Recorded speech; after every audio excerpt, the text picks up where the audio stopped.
Hello, this is Richard Pears from FinextraTV, and I'm delighted today to be joined by Julie Baddeley. Hello, good morning, how are you? Good morning, Richard. I'm very well, thank you. Thank you.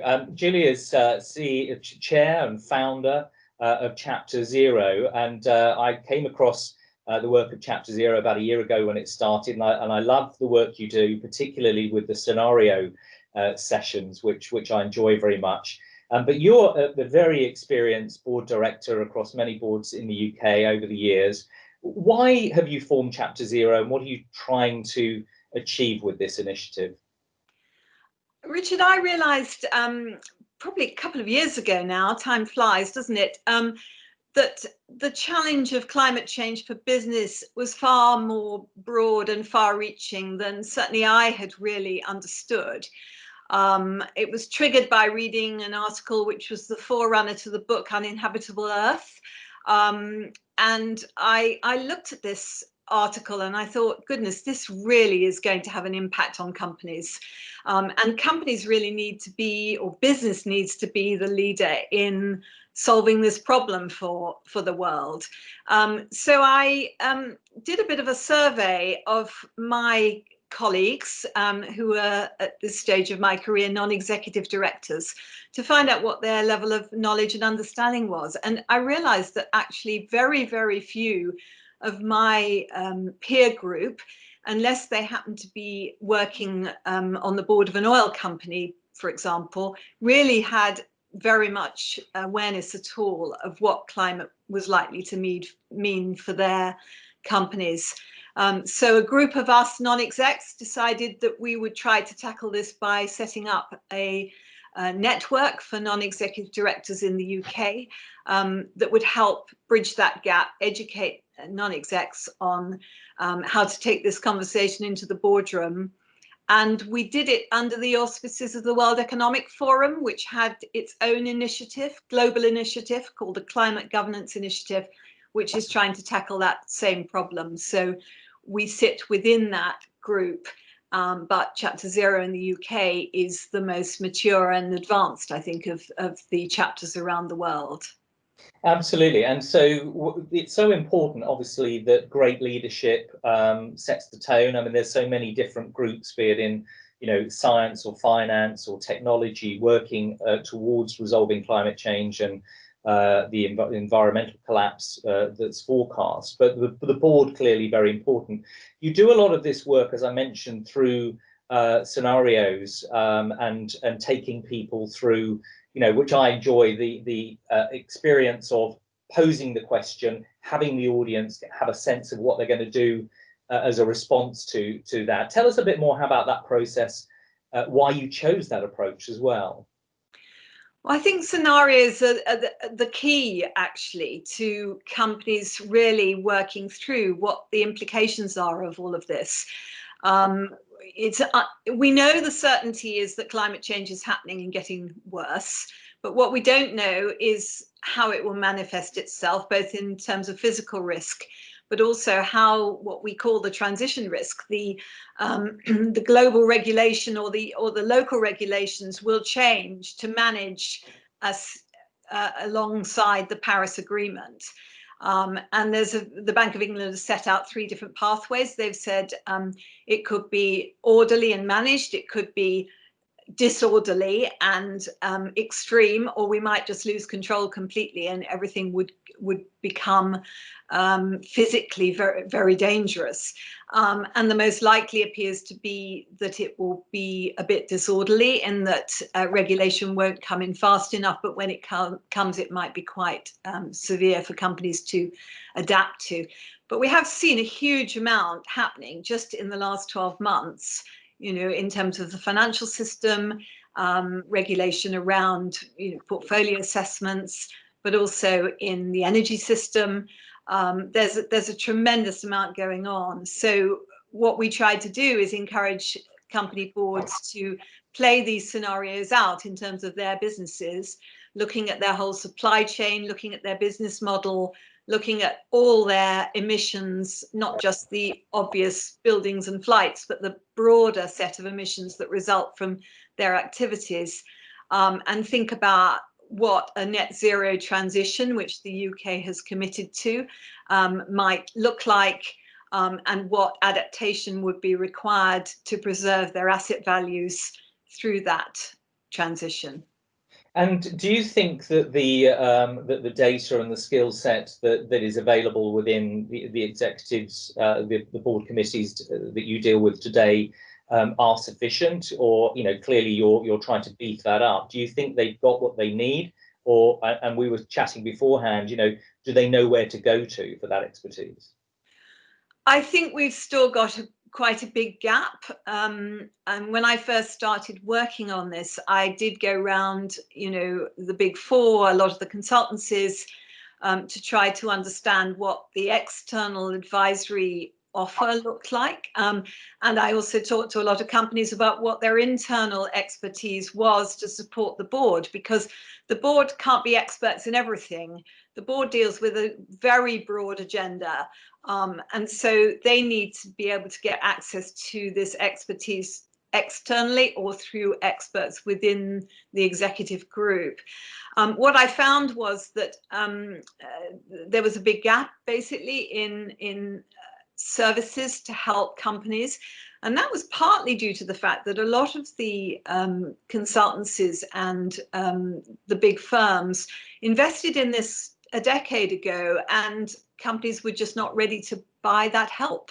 So it didn't really grow. Whereas now, of course, it's absolutely in demand. All boards that I come across are really looking for help in this area. And as a consequence, the expertise has built exponentially. And there is now a huge amount of help out there from all sorts of different sources, ranging from not-for-profit organizations through the obvious places where you would go for consultancy on any other help. This touches everybody, Richard. This is an issue that affects every single company and every single sector. And so where to go for the right help and how to build it internally will vary hugely, but it's very, very important that the board gets access to the right level of expertise. Running the scenarios that you talked about at the beginning is not straightforward.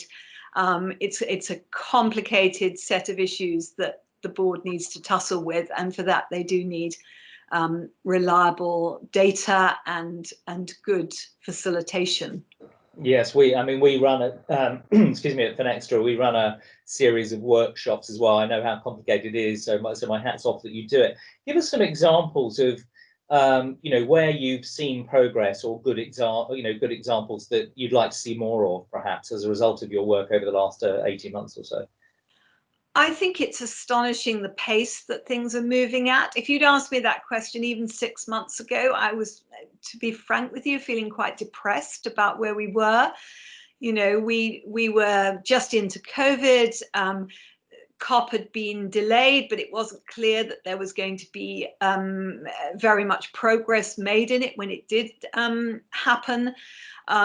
There were a few outstanding companies that have been doing fantastic work in this area, but it was a few. But if you just look at the last, couple of months even, China has declared a net zero strategy. Who would have expected that to happen this year? Russia have come out with a strategy. We obviously in the UK have one. There's ambitious plans in Europe, and hopefully now with a change of administration in the US, that they will be very quick out of the gates on this now, because the US has got huge expertise on this, and the states have been doing a lot of different things, but it hasn't been being carried out at the federal level. So there's a tremendous amount of government action. And then at the companies level, I was privileged to listen to some of the announcements that came out in Climate Week New York in September. I mean, there's some absolutely amazing work going on in companies, places like Walmart and Unilever and Procter & Gamble. But closer to home, HSBC have just come out with fantastic plans. Deloitte have got a global set of activities, 300,000 people mobilized to become climate activists effectively, and threading that right through all their audit work as well as their consulting work. And people like SSE who've achieved huge things in the energy transition, and Sainsbury's with their statements about their product offerings and their net zero commitments for the company. So there's a tremendous amount going on. Not enough. You know, this, unfortunately, the issue around climate change is that the urgency is so great and the requirements to change business models are so deep that, you know, it's still a big challenge. But what we're hearing is the technology is all there. It's just getting it implemented, getting it to be mainstreamed and fully used, that will get us out of this problem. Just one final question, Julie, and you sort of led me towards it really as we were talking there. If we think about, you know, as everyone knows, I was at Microsoft for years, and we were talking about using this kind of technology that you and I are using today and that everybody's become familiar as a result of COVID. And we've all heard the headlines of, you know, I was told by my teams and my committees and my various groups that we couldn't work like this. You know, it just wasn't safe and possible, yet now we're all doing it. Do you think there is any way that we can sort of create almost that kind of speed and energy in this domain of crisis, in the climate crisis, and not get ourselves bogged down in our normal, you know, check and balance review that can sometimes mean people don't do things that are eminently possible? I mean, we haven't discussed that beforehand, but I just wondered if you think we can move a little bit faster on this crisis than perhaps normal process.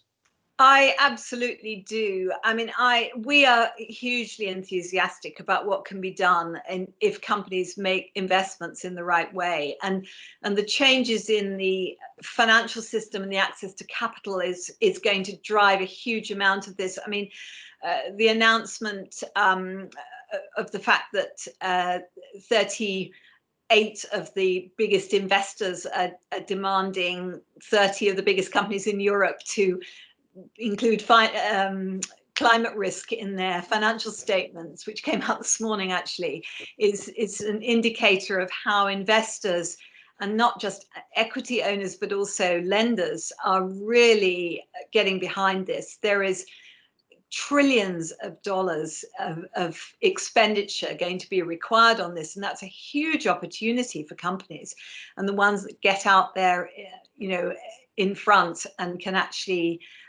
make the most of this. I think the potential is tremendous. And I also think that the classic investment assessment approaches that we're all used to do come into play here. I mean, you know, renewable energy is becoming cheaper than fossil fuel energy. It's not, we don't have to sit there on the board and say we need to do this because there's a moral imperative. There is a commercial business imperative, which is about both preserving asset values, but also you know, building profits and creating growth for our companies and creating employment, because there's a big employment implication in all of this, which we need to take account of when we're thinking about how we change our businesses to build back better, as people are saying. I think it's rather a nice phrase, actually. Let's build back better, Richard. Absolutely. Well, you know, a lovely point at which to leave it. I think we could talk forever about, you know, all sorts of different aspects of this, and perhaps we'll come back to it if you don't mind. But for now, Julie, thanks so much for sparing your time, and congratulations for the great work you're doing. Keep it up. Thank you, Richard.